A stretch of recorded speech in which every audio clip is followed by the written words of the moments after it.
السلام عليكم ورحمة الله وبركاته. ازيكم يا حبايبي؟ عاملين ايه؟ يا رب دايما تكونوا بخير. قبل ما نبدأ الفيديو صلوا على النبي، اعملوا طبعا القناة ودوسوا لايك واكتبوا لي تعليق حلو كده.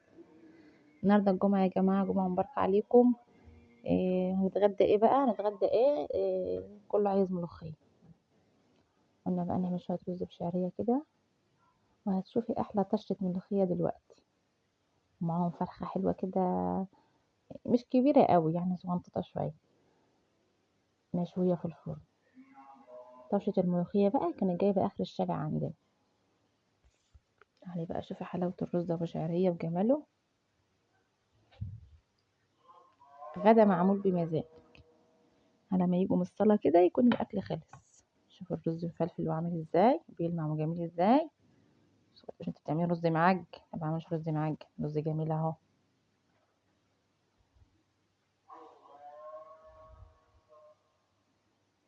لو كنت تشم ريحة الملوخية جايبة آخر الشارع.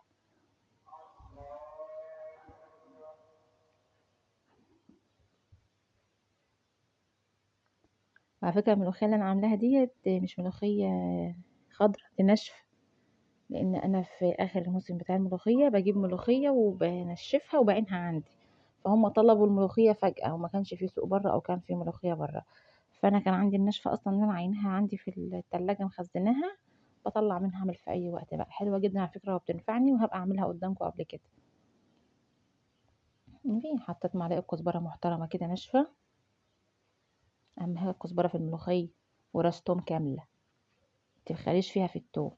بس أهم حاجة تفرميه كويس عشان ما يبقاش فصوص كده على وش البتاع. طحنيه كويس. شفت الملوخية عاملة ازاي اهي. شوفوا رغم ان هي ناشفة بس خضرة اهي. هوريكي طريقتها ان شاء الله لما اجي اخزنها هعملها معاكم.